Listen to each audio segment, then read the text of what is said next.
cloud over the whole Middle East, and now they want to make a deal. They want to make a deal. They want to see if they can work out a deal with us, and we'll be doing that probably. But that was a terrible cloud that you had to live with for a long time. 22 years they were thinking about doing that, the B-2s. That was even before the B-2s. Those B-2s, what machines they were, they flew in, they were undetectable. And they dropped their payload, and every single bomb hit its exact mark, which was a shaft going deep into the mountain. And every single one of them hit, and it was total obliteration. And then I was criticized by some of the fake news for saying the word obliteration was too strong, perhaps. They had no idea. Nobody saw it. 3 days later, when the Atomic Energy Commission went, they said it was total obliteration, beyond obliteration, they said.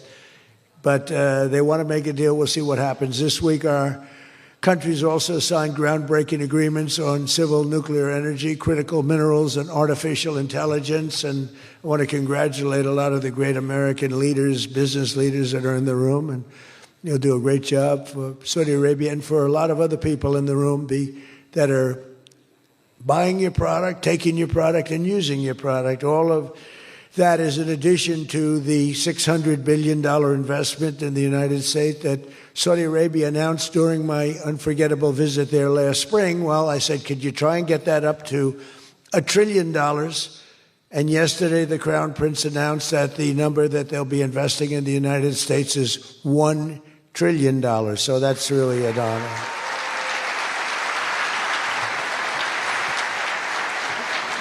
And we just took a picture backstage with some of the great business leaders and some of the great people, friends of mine from your country, and beautiful picture. And while we were taking the picture, I said, could you make it 1.5 trillion? So he's got something to think about. I don't know. We'll get something. I think we'll get something, Scott, right?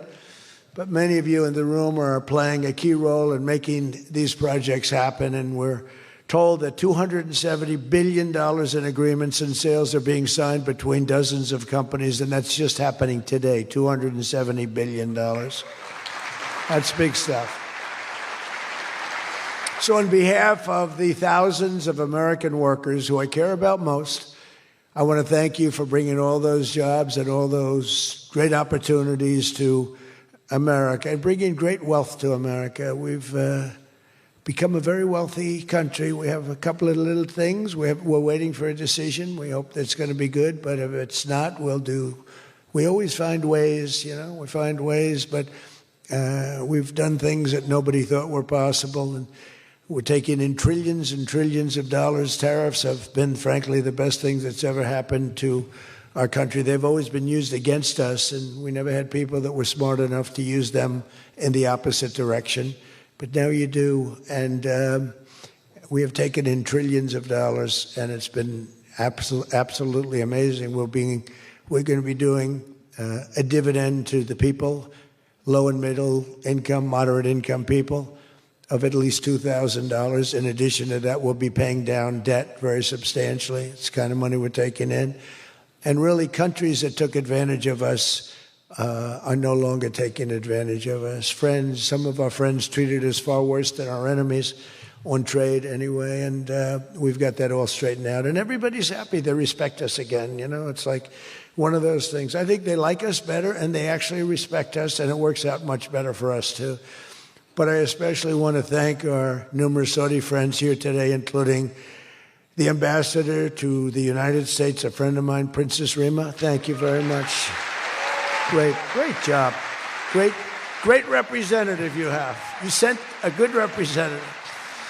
And many distinguished ministers and members of the cabinet, governor of the Public Investment Fund. Where's Yasser? Yasser's here someplace. Sometimes I see him dressed both ways. I don't know. It's cooler that way. I'd dress that way if I could.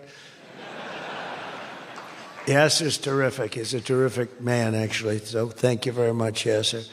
And Secretary Scott Bessent, who's been fantastic. Where's Scott? We're thinking about him for the Fed, but he wants no part of it. He likes being Secretary of the Treasury. I think we'll leave him. So let's cross your name off, right? Officially, right? Remember, you said that. I love the Fed job. To me, it's the easiest job in the world. You play golf for 28, 29 days, then you go and make a little speech, tell everybody, in the case of the current guy, the wrong information because he has no clue. But if you have good instincts, it's all based on instincts. I see they want to hire 3,000 economists, 3,000, to report to the Fed chairman. What are they going to do? Take all this information? 3,000 economists. That's why they're spending $4 billion on renovating a building that should have cost $25 million to do. They should have spent $25 million. They're building a basement into the Potomac River. I could have told them that's very tough to do and it doesn't work and it's very expensive. But they're up to $4 billion headed by this clown. But we have 3,000, think of it. They want to hire 3,000 economists. So they took a poll and they interviewed 71 people. And of the 71 people, 2 people got it right. 2 people. One was a great economist whose name I won't tell you because I don't like him personally, but he is good. And the other one that got it the most right was a man named President Donald J. Trump. Do you believe it? Everyone else was wrong.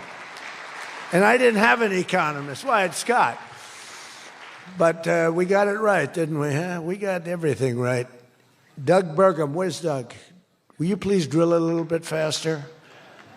Between him and I'll tell you, you and Chris was great on television, and he's setting records. They're setting records, but I'll never be satisfied. Drill, we got elected. Drill we must, I called it. Drill, baby, drill.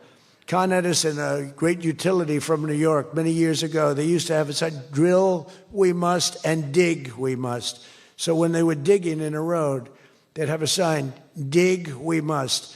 Well, now we're putting those utilities to shame because I'm allowing all of those AI plants that are being built to build their own electric generating force, and they're building them like nobody's ever seen, and they're coming up with ideas and new contraptions like nobody's ever seen. And this way they can't blame me for not producing electric. I said, you produce it yourself. And actually they didn't believe I was saying that because nobody ever thought of a thing like that. They're building a massive plant. They were going to hook it up to a 200-year-old grid. And that wasn't going to work because there's no way of doing that. No way we could have done that. And I had the idea. This was my idea, approved by a couple of people. I said, why wouldn't that happen? They're building a plant for $50 billion. If you build a shopping center for $50 million, it's okay. It's not a bad shopping center. $500 million, you're talking about top of the line. $50 billion. So when it was first explained, they're spending $50 billion. I said, no, you mean 50 million. No, sir. We mean 50 billion. And then I saw some of them that were the size of Manhattan.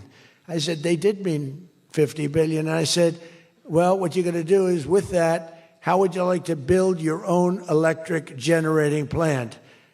And they looked at me like I was crazy because something like that, they really didn't understand it. The smart guys, they didn't understand it.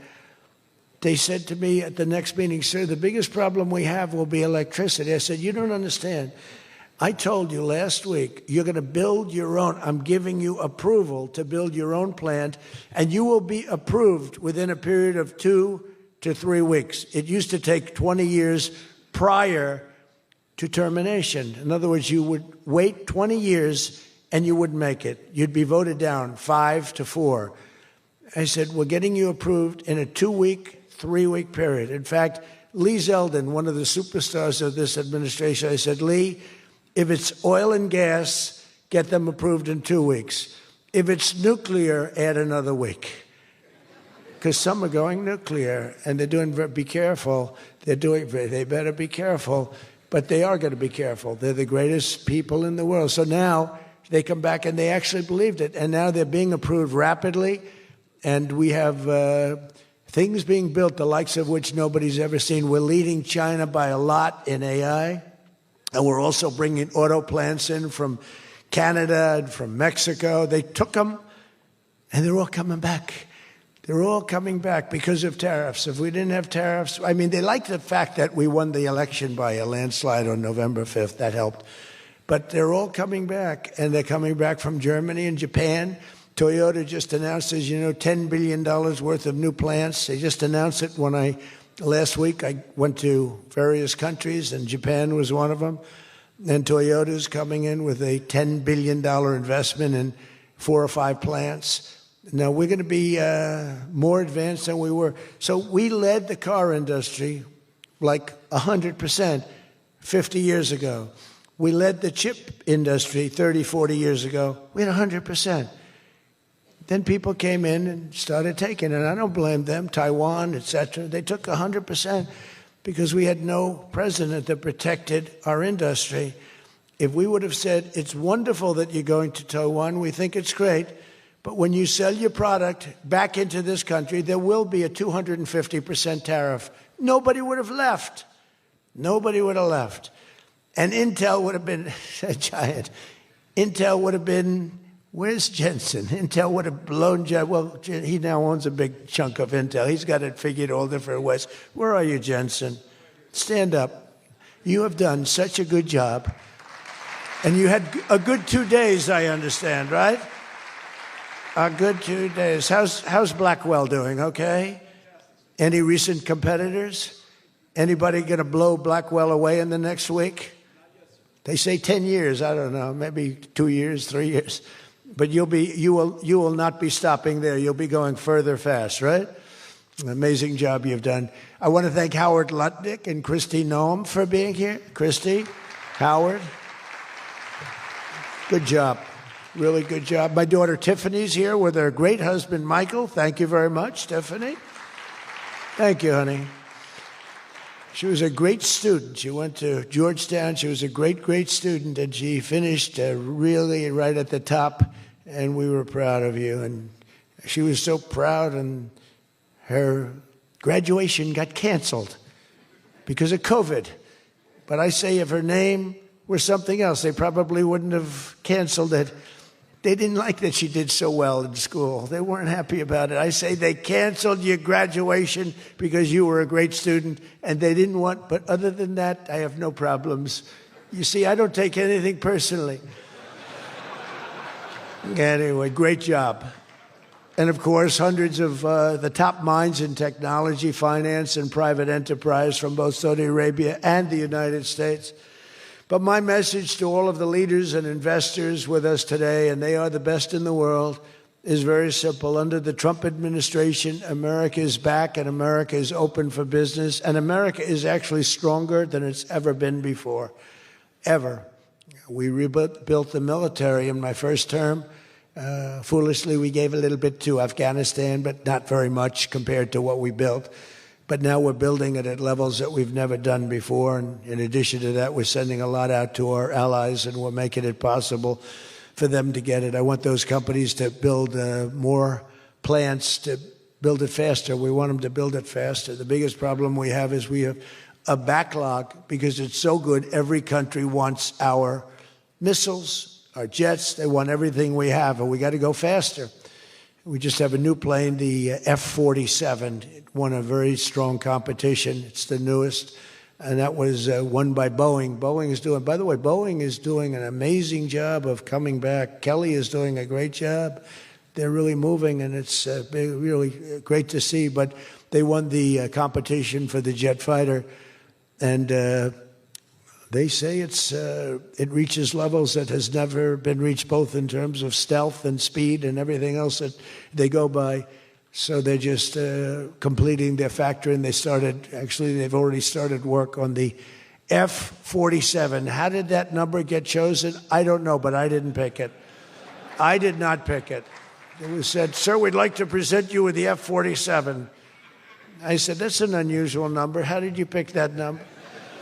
After 4 years of economic nightmares under the previous regime, sleepy Joe Biden, he was a sleepy guy, wasn't he? Think he would have been here today? I don't think so. Americans have rejected the failed, and they were really failed, far left models that you were looking at of high taxes and massive spending, soaring costs, crushing regulations, and trillions of dollars in green new scams. Everything was a new scam. Green, green, green. Look, I'm all for the environmental, everything. I'm all for climate change. You know, they have new word, climate change. Used to be global warming. It's global warming. Well, that didn't work because it started coming down. They did the global cooling thing. Then they just said, we can't keep up with this. It's too much. So we'll go, perfect words, climate change. They're covered. If it rains, if it snows, if it's warm, it's climate change is destroying the world, remember? The world was supposed to have been gone 2 years ago. They gave us 12 years, Howard, to live, right? 12 years. But that was 14 years ago. The world was going to burn up, but it got actually much cooler. They know these people. It's a little conspiracy out there. We have to investigate them immediately. They probably are being investigated. Their policies punished success, rewarded failure, and produced disaster, including the worst inflation in our country's history. We had the worst inflation in history, and now we have a beautiful normal inflation. It's going to come down over the next few months a little bit more, but we have a nice normal inflation. We had the highest inflation in the history of our country. 9 months ago, our country was dead. But now America is the hottest country anywhere in the world. We're the hottest country. I don't care what country you're with. America is the hottest country considered. And we did this in a period of 9 months. We're a little longer than that, but it took me about 2 weeks to get started. We're rewarding those who build and create, invent, and invest in the USA. And you know, our tax, our big, I call it the great big beautiful bill. It's the biggest bill ever passed in the history of Congress. And Scott and I and all of us, we sat down and we said, let's do it, along with the Speaker and John Thune and everybody, said, let's do it all in one bill. And a lot of people were they said, you'll never get it approved. And we didn't have a huge majority. We had a huge presidential win. We won everything. We won all 7 swing states. We won the popular vote by millions. We won everything. But the one thing, we won one, it's called districts. The country has districts, and we won in terms of districts 2,750 to 550. And that's the most, that's why when you see the map of the election, it's the whole country, it's all red, and it's pretty amazing. 2 little blue streaks on the right and on the left, and they're very little and getting smaller. But it's been, you know, it's been pretty amazing. But in 4 long years, Joe Biden secured less than $1 trillion.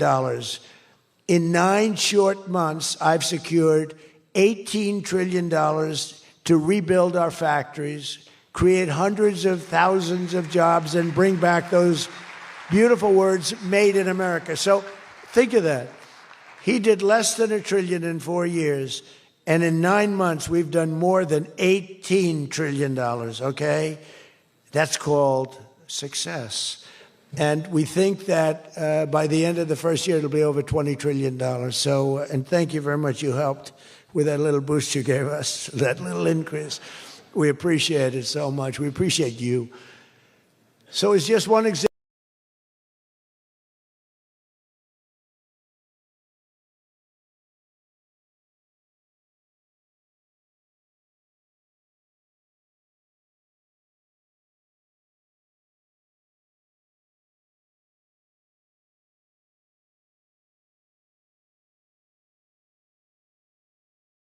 Workers at GE Aerospace. I think he's here. Where is he? Stand up. What a job you've done with your new engines. And where are you? You're there. It's not a very good location for you. I thought you have been amazing. Great new engine that's supposed to be more efficient, more powerful, and less costly. That's not a bad combination. But GE Aerospace will soon be delivering dozens of new airplane engines for 787 Dreamliners in Saudi Arabia's commercial fleet. Big order. It was a big order just secured. Every new job and every new factory created by these announcements builds up our middle class and really strengthens the industrial backbone of America. And, you know, I view it differently. I used to view it as it's great, great, great. The stock goes up. I view it, everything as jobs now, because I don't care. I care about jobs. And we have more jobs. It was just announced we have more jobs right now than we've ever had in the history of our country. Those are big numbers. You know, it's like crazy. It's just a great stat. More jobs today than we've ever had in the history of our country. And we're going to be producing a lot more. A lot more are coming. In my first term, we built the greatest economy in the history of the world, and now we're do it again, but this is really bigger and better and stronger. The first term, we had what was considered the best economy that any president has ever had. That's nice. And we got hit with COVID, remember, and we did a great job with COVID, but that was a horrible thing for the whole world. The whole world suffered. Your country suffered. Everybody suffered. And despite that, we had the greatest economy. And before that, forget it. We blew it off the charts. I'll never forget, I met with pollsters the day before I got the news about COVID, but I met with 2 pollsters because we were starting to think about the next election. They said, sir, if George Washington and Abraham Lincoln came back from the dead and they aligned and they went for the president, vice president as a combination, you'd be beating them by 25 points. And then the next day I was told that something strange is happening. There's a lot of death being reported in a certain country. I won't tell you which one because that country is well represented here, but you know which one. And thousands and thousands of people are dying. And I said, that's strange. What would that be? And it turned out to be a disaster for the world. There's, like nothing has been seen like that since 1917. I always thought that when I heard pandemic or anything you want to call it, but I always thought that was like an ancient phenomena, that could never happen in modern times, but it did. But we did a great job with all of the things that we did with the vaccines, with the so many of the drugs that we came up with, making you better. Regeneron, as an example. Regeneron was fantastic. I give them great credit for what they did. But we did great, and then we started doing the gowns and the masks and the goggles and the ventilators. We were sending ventilators all over the world. We became the king of ventilators.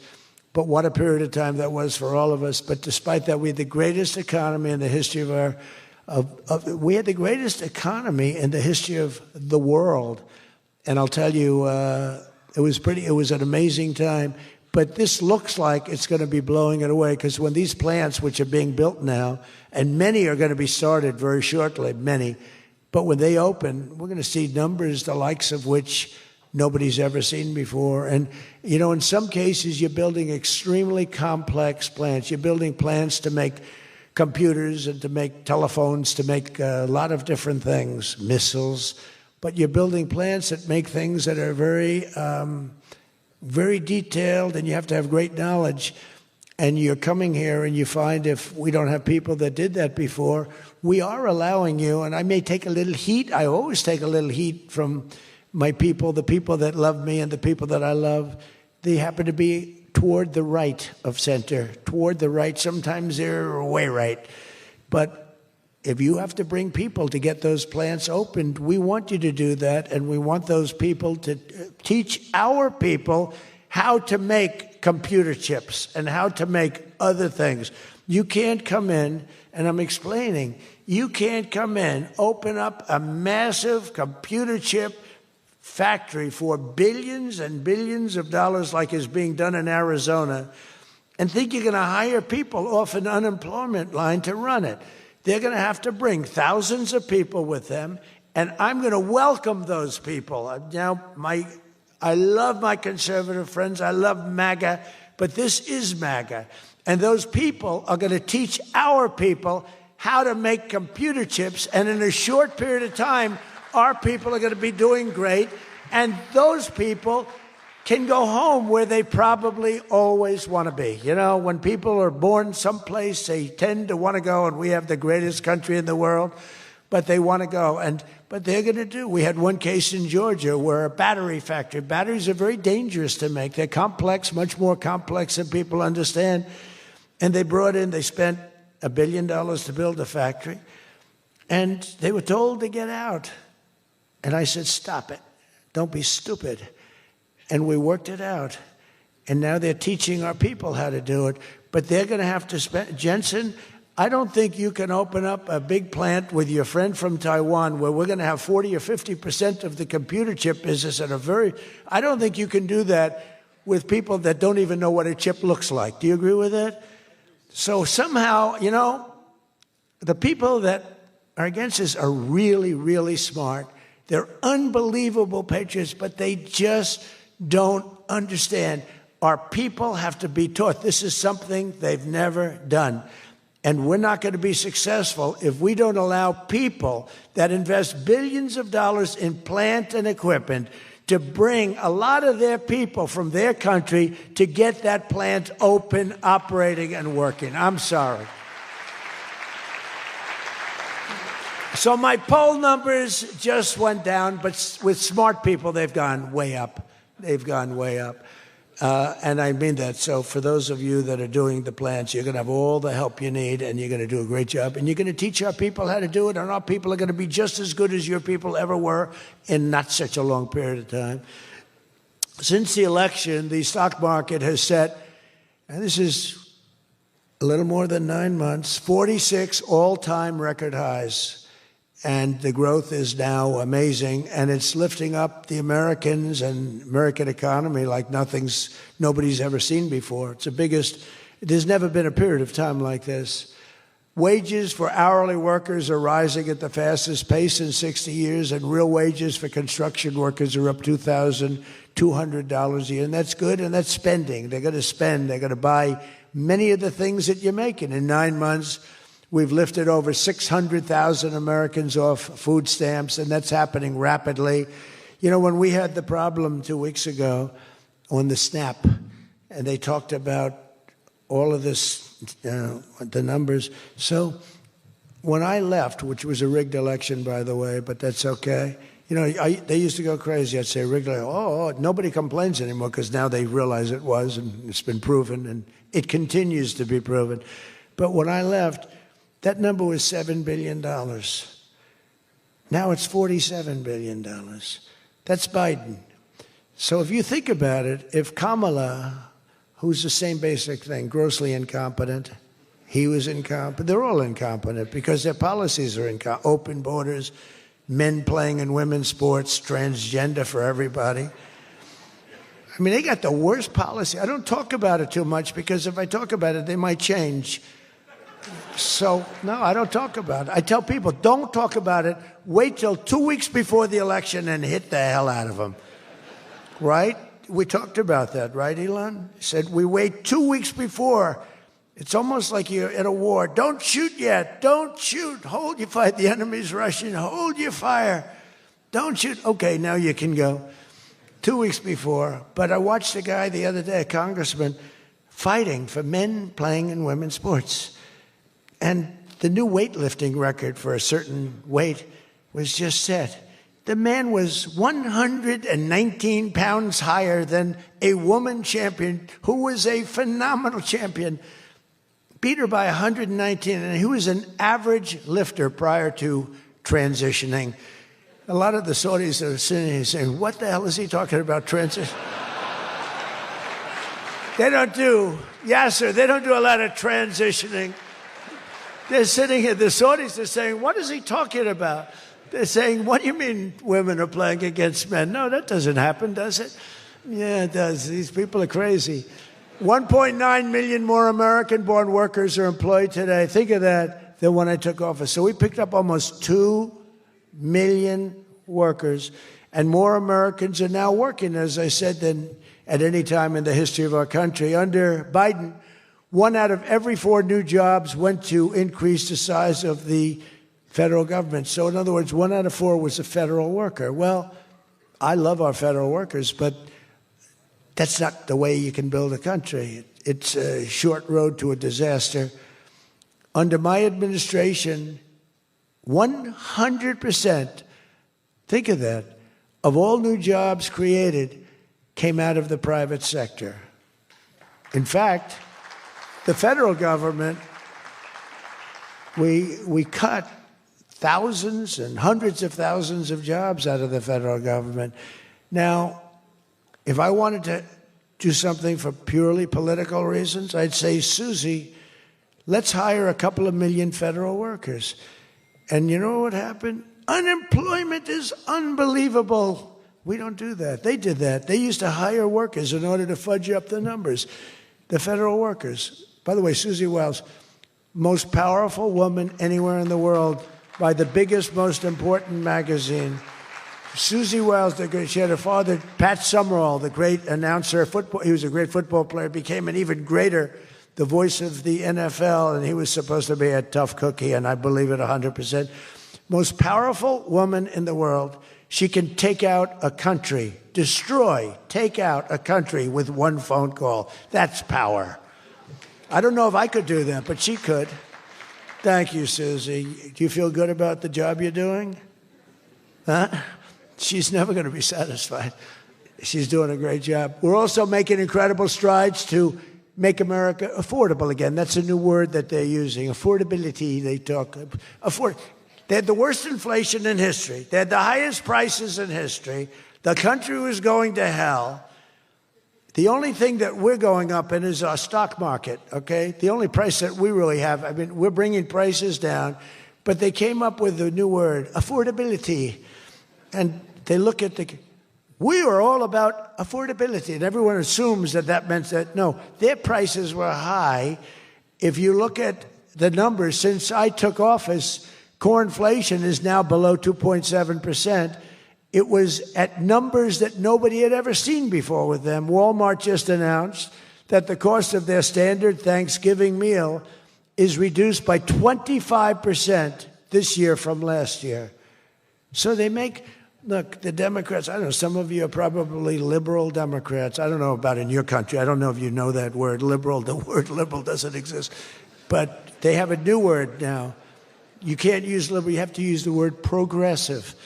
And I don't like using it. It's a beautiful word, progressive. Progressive, that's not them. They're regressive. No, they're regressive. Think of it. So if I don't get in, we have $20 trillion. Let's say she gets in. Instead of $20 trillion, you'd lose $10 trillion, and your welfare and other benefits would go up by 30%. Look at SNAP. Look at what happened there. From 7 million to 47. From 7 billion to 47 billion. It would be that. So we would lose business. Countries and companies and people would flee our country. They would flee, and all of the other things would go up. In other words, would end up with a shell of a country, and I'm being nice when I use the word shell. This country would have been in big trouble, and I don't want to get him in trouble, but that gentleman right there, the most respected man in the room, that's today because we're here. Most respected man, I have to say that. Don't worry, when I'm with other countries and the leaders sitting there, I say the same about them. Don't worry. Don't get carried away. No, the most respected, one of the great leaders, he told me when I was in his country, he said, and I use it all the time. Sometimes I refer to him because I have great respect for him. I figure it sells better. But he said exactly these words. He said, it's amazing what you've done. 1 year ago, your country was dead. And now you've got the hottest country in the world. You were the first one that said that. And I've used your name hundreds of times. I use your name, I say, that king of Saudi Arabia said. But anyway, but it's true. We were a country that was in really bad trouble. We were a country that would have been dead, I believe, within a year or 2 years after the election. We were headed in a very bad direction. And now we're headed in the best direction I think that we've ever been headed. According to the USDA, Turkey is down, think of that, 33%. And I'm not talking about the country of Turkey. He's doing fine. Erdogan is doing good. Just want to, I don't want him calling me. I'm not down 33%. He's a friend of ours. We got to take care of our friends. Since March, egg prices are down 86%. Think of 86%. Many other prices are down in a similar number.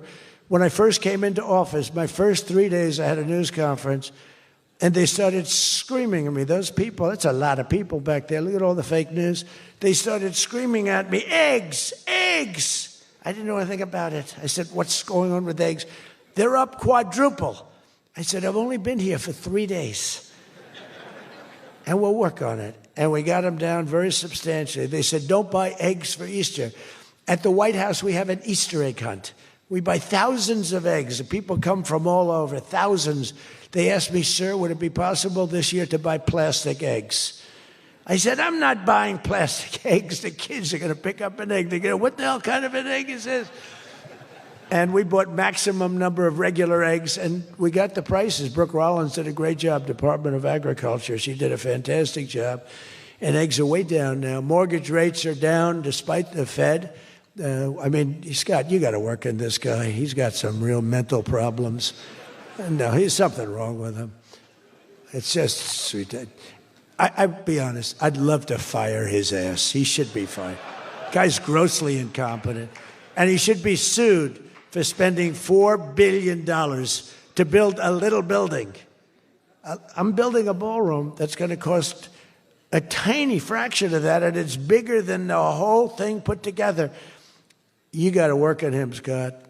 The only thing Scott's blowing it on is the Fed. Because the Fed, the rates are too high, Scott. And if you don't get it fixed fast, I'm going to fire your ass, okay? I can't tell you, Scott, sir, don't fire him. Sir, please don't fire him. He's got 3 months to go. Don't fire him. I want to get him out, Scott. Please. He's the voice of reason. You're very lucky you have him, I'll tell you that. Done a good job. I think Howard's a little bit more for firing him. Right, Howard? I think Howard would say, get him the hell out of there. Anyway, well, congressional Democrats wanted the largest tax hike in history. They wanted to raise your taxes by 42%, 44%. I proudly gave you the largest tax cuts in American history. Don't forget, the great big beautiful bill doesn't kick in until January 1st. So all these numbers that you're reading about, all these great numbers, that's without the tax cuts. The tax cuts take effect on January 1st, and that's no tax on tips, no tax on overtime, and no tax on Social Security for our great seniors. Even people that go buy a car, they've never had this. You know, middle-income people don't know what the word deduction is. They don't know. This room, they live on deductions. Me too. How much of a deduction do I get? We all live on it. Middle-income people, they don't know about that. They don't really have deductions. We're giving them a deduction on the interest if they buy a nice Tesla car and they borrow the money. You're so lucky I'm with you, Elon. I'll tell you, has he ever thanked me properly? Although I do let him buy other than electric cars, but these are minor details. You know, we had a mandate, which even Elon thought was ridiculous, that everybody has to have an electric car by 2030. And once, fortunately, he said, that's a ridiculous thing. So I keep quoting, but I'm giving them a deduction. Now, Elon would like to have it differently. A deduction only if you buy a Tesla, right? But we'll let it be for everybody. But think of it. You get a deduction on the loan, on your interest payment. I think that's going to be an unbelievable boon to car sales. I think it's one of the biggest things, and we'll see, but I think it's going to be. And the biggest thing I've done for business and jobs is deductibility, where all of that money that you're spending, 100%, think of it, expensing for all new equipment purchase, factory construction, including structure. Every single thing you're allowed to deduct, expensing 1 year. And that's what made our first tax bill, in my opinion, more than anything else, bringing your money back in. We have that, we have everything. Trillions of dollars, hundreds of billions, but trillions of dollars. Apple alone, Tim Cook brought in hundreds of billions of dollars. You couldn't do it under the old tax code. You'd have to pay so much tax, and just the bureaucracy of it. We made it very simple. We charged a fair rate, and we took in billions. Well, we have that. But the expensing, to me, was the thing that made it so successful.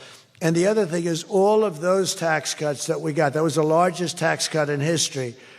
On top of adding to those cuts, we extended the original tax cuts. If we didn't extend, you would have had about a 58% tax increase from that point, and we were able to get that extended. So I want to thank the Speaker of the House, and I want to thank John Thune, And a lot of people thought that bill, because we put everything into that one, we took 4 years' worth of things and we put them into the great, big, beautiful bill. And we got it passed. It was close, like about a quarter of a vote. It was on fumes. We thought for a couple of moments we were not going to be able to get it. Then we would have had to have it in 9 or 12 or 14 different bills. And I don't think we would have gotten many of them approved. We would have gotten some easily approved, but some we would have gotten no votes on. By putting it all together, we got everything. And it was a great job, and I think someday it's going to be appreciated. But among other things, it's the biggest tax cut in history for people and for businesses. So just enjoy it, and think of me every once in a while when you're hiring new people and making a lot of money. You just think about us. But I'm cutting a record number of job-killing regulations. That's the other thing. And I've already slashed more than $1 trillion worth of regulations this year. My last term, I gave the largest regulation cut in history, and now we're doing it again. In fact, for every new regulation, they're mandated to cut 10. And so far, it's for every new regulation, they've cut 30. So they have the idea. And very importantly, we stopped Joe Biden's radical crusade to kill oil and natural gas. Somehow, I don't think Saudi Arabia would like me too much if we decided to kill oil and natural gas. There's nothing like it. It works. Windmills don't work. Other things, I don't want to get into it too much, but they don't work.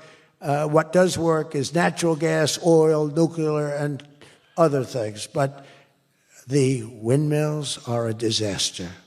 I am the biggest negative person on windmills. They ruin your locations. They ruin. When I look at some of these countrysides that are littered with windmills, and every time it goes around, you lose money. The country loses money. It's a disaster. And I just hope that some of these countries that are losing their ass, we have countries that are going bankrupt because they're putting windmills all over the place.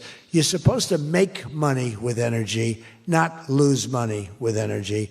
And we talk about oil, and we talk even clean, beautiful coal. I said, you're not allowed to mention the word coal unless you precede it by saying clean, beautiful. So I have my people in the office, they're talking about coal, right? And they're going, sir, a clean, beautiful coal is doing very well, sir. And then 2 minutes later, clean, beautiful coal. Then he mentions the third time, sir, coal. No, it's clean and beautiful. Because it needs a public relations help. Coal needs a little help, public relations-wise. So we refer to it as clean, beautiful coal, and it does have its place, that I can tell you. But we're streamlining permitting for all new energy projects, all new mining projects, and what used to take 28 days is now down to very little. But we had times when, not 28 days, we had times when things would take 14, 15, 16, and even 20 years to get approved. We have a maximum day, 28 days. That's the maximum it'll take. It'll never take more. You can come in with $1 trillion factory. You can come in with what it takes, a maximum of. You don't have to go years and years and years, be abused by bureaucracy. If you build a plant now, you're going to have your plant done within 28 days. And a lot of you are all, because I see everyone shaking their head, you're all agreeing. We're getting you approved by very smart people quickly. You know, when you used to walk in with plans done by the best engineers in the world, thousands of pages, and drop them on some guy who's been there for 28 years approving environmental impact statements, and he's looking at pages that he's never seen, and he's supposed to approve it. He has no idea what the hell is in those pages. So we know what we're doing. We're going to get maximum is 28 days. That's why we have so much under construction, and people can't believe it. They can't believe it. And again, remember what I said, most important thing, you're building your own electric plant. You're really becoming a utility in addition to doing what you're doing. But you're building all of the excess, all of that energy, all of that electricity is being built. And your excess electricity, you can sell back to the federal grid. So we even make it there. Under the deals being signed this week, the world's two leading energy superpowers, America and Saudi Arabia, are partnering on energy like we've never partnered before. American Saudi companies represented here today are joining on liquefied natural gas, infrastructure, constructions, and making both of our energy sectors. I mean, our sectors are becoming so strong. Just a quick story. In Louisiana, when I first time I got there were two massive LNG plants. One was under review for 14 years and was being rejected. The other one was for 18 years. The people of Louisiana, Doug, you know exactly what I'm talking about. And one was $20 billion, one was $24 billion, like the biggest things, like 3 Empire State Buildings lying on its side. It was massive. And I said, whatever happened with those plants? Well, sir, they're under review. How long has it been? 14 years and 17 years. And they had given up. Massive investments were being made by other countries and the richest people. They couldn't get them approved. I got myself involved. Right, Doug? The first one, I got approved in 1 day. The second one, I got a little cocky. I took my time. It took me 1 week. And they're both operating today, and they're tremendously successful. I got one. Think of it. After 14 years, I was in office. I got involved. I got it done in 1 day. And it's been a tremendous success and made a lot of money for our country and for a lot of other people. And the other one took 1 week to get done. That one was under review, I think, for 14 or 15 years, both of them. So I'm very proud of that, actually. I also proudly ended the ridiculous Biden-era restrictions on artificial intelligence, and we will work closely with friends and partners like those in this room to build the largest, most powerful, most innovative AI ecosystem in the world. And we are going to work it so that you'll have a one approval process, not have to go through 50 states in the United States. You know, you can't go through 50 states. You have to get one approval. 50 states is a disaster because you have one woke state and you have to do all woke. You'll be back into the woke business. We don't have woke anymore in this country. It's virtually illegal. But you'll have a couple of wokesters, and we don't want to do that. We want to get the AI done, and I'm working with David. David's done a fantastic job. If he's here, I think he is. He is. Thank you. David's done a fantastic job. But we want one approval, one, and hopefully you have the right guy in the federal government. Hopefully you have the right president, but you have one approval. One approving body, not 50, not, hundreds of people all over the country looking at what you're doing. And basically, you're forced to take the worst and the most onerous, right, Jensen? Are you happy with that, Jensen? Thank you. If Jensen's happy, I'm happy. But what's very important, we have to do that. And we have a couple of very good, very well-meaning senators that think every state should have a right to approve. We're not going to do that because that will not allow you to do what we have to do. And we'll get that straightened out. Together, the United States and Saudi Arabia are unleashing really the most incredible new prosperity together. And we're also making history and forging peace. And I've settled 8 raging conflicts, 8 wars. I've settled 8 wars. I have 1 to go. You know what that one is. I thought that was going to be my easy one because I have a good relationship with President Putin. But I'm a little disappointed in President Putin right now. He knows that. I thought that was going to be the easy one. I settled 1 war, 36 years. I got it done in 1 day. I had another one, 32 years, millions of people killed. Even Congo and the Rwanda, they had 10 million people killed. It was out of control. I got that settled. I have a man's father who happens to be in this room doing a great job, right? Got that settled. I settled 8 wars, and I'll tell you, His Majesty would like me to do something very powerful having to do with Sudan. It was not on my my charts to be involved in that. I thought it was just something that was crazy and out of control. But I just see how important that is to you and to a lot of your friends in the room. Sudan, and we're going to start working in Sudan. I didn't think that that was one that was going to be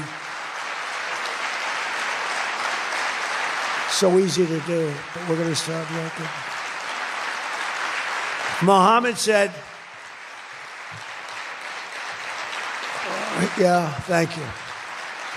Thank you to you. No, it wasn't on my charts because I'm good at settling disputes. And I've always been. I've done very well with that over the years, even before this. But, I was talking about the different wars. And look, India, Pakistan, they were going to go at it, nuclear weapons. I said, that's okay, you can go at it, but I'm putting a 350% tariff on each country. No more trade with the United States. No, you can't do that. I said, I'm going to do it. Come back to me and I'll take it down. But I'm not going to have you guys shooting nuclear weapons at each other, killing millions of people, and having the nuclear dust floating over Los Angeles. I'm not going to do it. They said, we don't like that. I said, I don't care if you like it or not. So I was all set. I told Scott, 350% tariff to settle that war. If you don't, we'll make a nice trade deal. They were in the midst of a deal. Now, no other president would have done that. Another guy would have, like Joe Biden, doesn't even know what countries we're talking about. He wouldn't have any idea. There'd be no tariffs, no nothing. Just the whole world would go to hell. But no, I used tariffs to settle all these wars. Not all of them. 5 of the 8 were settled because of the economy, because of trade, because of tariffs. So I did this. But, and then I'll tell you what, the Prime Minister of Pakistan called me. Thank you very much. He actually said, I saved millions, and he said it in front of Susie. He said, President Trump saved millions and millions of lives. He doesn't even know that, but he saved millions of lives, and he talks about it. And I got a call from Prime Minister Modi saying, we're done. I said, you're done with what? We're not going to go to war. I said, thank you very much. Let's make a deal. But I saved a lot of people, millions of people, on many other wars. Azerbaijan, you know what was happening there? I settled that. That was going on for many, many years. Actually, Putin called me. He said, I can't believe you got that one settled. We've been trying to settle that one for a long time. I said, don't worry about that. Just let me settle your frickin' war, okay? You don't have to help me. I don't need any help. I need help with your war. And it'll get done. But working with the Crown Prince was amazing because he mentioned Sudan yesterday. And he said, sir, you're talking about a lot of wars, but there's a place on earth called Sudan. And it's horrible what's happening. And I viewed it as being just sort of a freelance, no government, no this, no that. And he explained the whole culture and the whole history. And it was very interesting to hear. Really amazing, actually, to hear. And, we've already started working on that, okay? He said that would be the greatest thing you can do. That would be greater than what you've already done. That was your expression. Is that a correct expression? Pretty good. So we're working on that. We started about 30 minutes after you explained to us the great importance of that. I view it differently now than I did just a day ago. But we also... as you know, we had a historic ceasefire. We ended the war in Gaza. And 2 days ago, incredibly, the United Nations Security Council backed the Trump peace plan. And we have a great peace plan. We have peace in the Middle East. This is a strong peace, too. They say, oh, it's tentative. It's not. This is a very strong peace. We have 59 countries signed on. And when there's problems, I'm getting calls from countries. They want to go in and lead the fight to solve the problem if we have any problems. But right now, it's looking very good and endorsed. They endorsed the United Nations, what's called the Board of Peace, chaired by a person called Donald J. Trump. I accepted the chairmanship. They asked me to be chairman. That's what I needed. It's just a little more work. But it's a great honor. That'll be the greatest board ever assembled. When you see this board will blow every board away. And I believe we're going to be lucky enough to have the Crown Prince be a very distinguished member of the board. But we're going to have the heads of the Board of Peace. And I think it will go long beyond Gaza and the Middle East. I can see that going long beyond. There'll never be anything like this in terms of, I know you all have wonderful boards, but this is going to blow it away. It's going to blow them all away. And it's going to do some really good. So in the coming months, the Crown Prince and I are going to ensure that the ceasefire and everything else that's going on that's so positive in the Middle East, hard to believe. I mean, I've grown up, peace in the Middle East. I used to have peace in the Middle East, but never happened. We have peace in the Middle East. It's an amazing thing. Nobody thought, 3,000 years they talked. Nobody thought it would happen. In just 9 months, our administration has achieved more than most other administrations achieve in 8 years. And We're leading again in just every country. We want to win. We want to win for you. We want to win for ourselves. We want to help our allies. We want to change our enemies. We want to change our enemies. I'm being nice when I say it that way, but we want to change them. And if they don't change, we're going to be nasty. But hopefully we're not going to have to be nasty. But we want the world to prosper. We want the world to be safe. Our alliances are flourishing like they haven't before. And, you know, they're respecting America again. They didn't respect us. We were like a bunch of stupid people. We had a president that couldn't get up and talk, couldn't walk up a flight of stairs. We had people that didn't know what the hell they were doing. We were an embarrassment all over the world. But now we have people that are respected at levels that we've never seen before. So I just want to tell you that this is a group that I respect. I read every single name of every single person sitting in each and every seat. And I either know you or I know of you. This is an amazing group of people. And it really is headed by that gentleman sitting right smack center with 2 seats in between him. He wants plenty of room. And he's going to be the king of Saudi Arabia right now. He's the most distinguished gentleman. He's my friend. And thank you very much for what you've done for us, and we will always be with you. Thank you, Mohammed. I appreciate it. Thank you, everybody. Thank you very much. Thank you.